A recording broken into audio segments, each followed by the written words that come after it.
कैसे ऐसन जुल्मी से मोर मंगिया टिकाए विपत हजार हमारे भाग्य में लिखाए कबटैया विदाई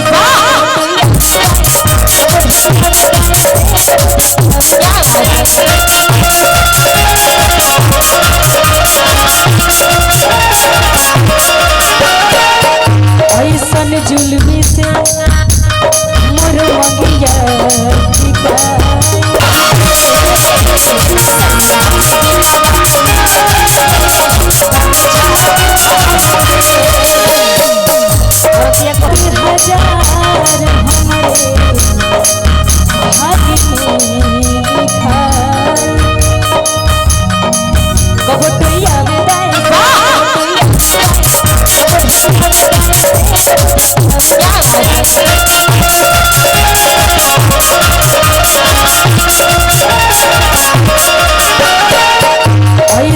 जुल्मी से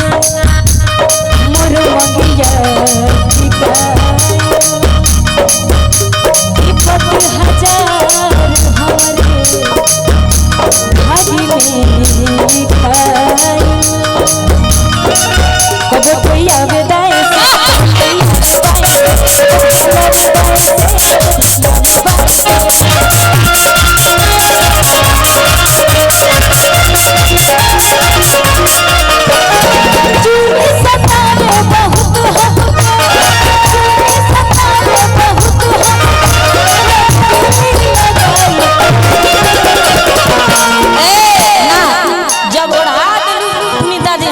तो मरद है भले मेहरारू है तू मरद बना हम माने कहां से मेहरारू लगत है माने हम ओढ़ ले बन तो मेहरारू हो गई तहर मर्दे बन जाता हां मरद बना हमारा ओढ़ लो तो सैया जी नजर से नजर मिलाओ मेहरारू के फील होता तू आओ ना सैया जी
कहीं हम देखी ले है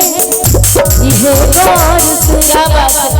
और चौकर चलता केहू और से रोज करते हो क्या सब मुझे है पता आप ही बोलिए क्या ये बात सही है सुना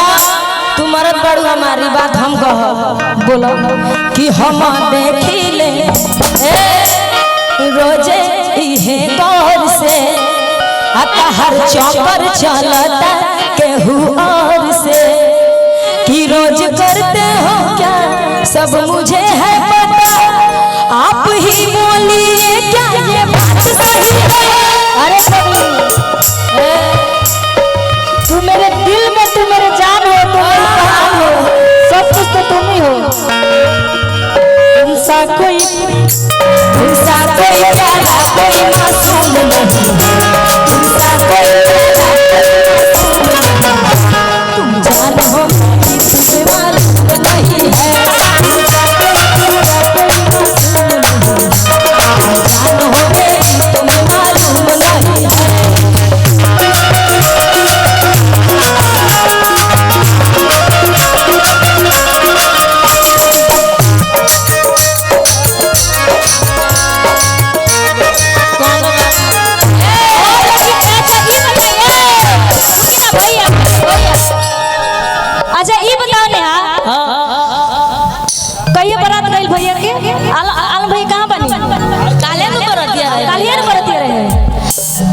सुनिए कि बहुत पैसा उड़ल बा बारात में। तो हमनी के का देनी हलो रोगलो पैसा उड़ाई नहीं एगो पैसा में रखले रही करेंसी तोहर लोग उड़ावे के तुम्हार बेगबे हो चोरवा देला ऊ हमनी से का ले देबो कानी उससे का मतलब का ले देबो आज हम काम के बात करते हैं आलम भैया घाटी कि दुल्हा के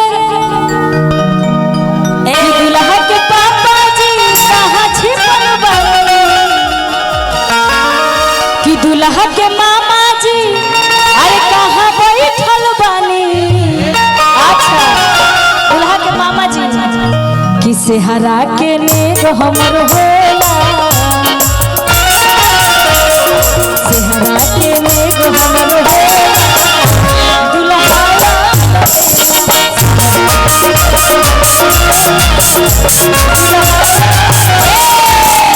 अरे दिल्ली और आना जाना लगल रहता हाथ धर भाई का कहता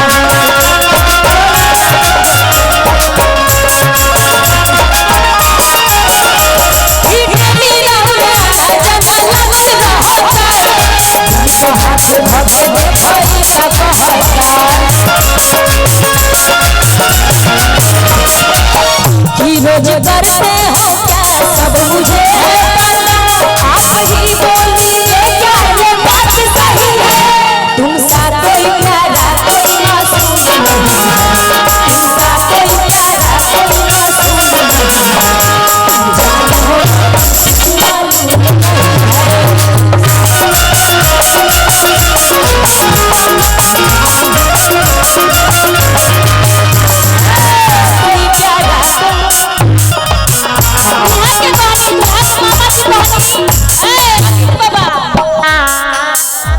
कि तुम तो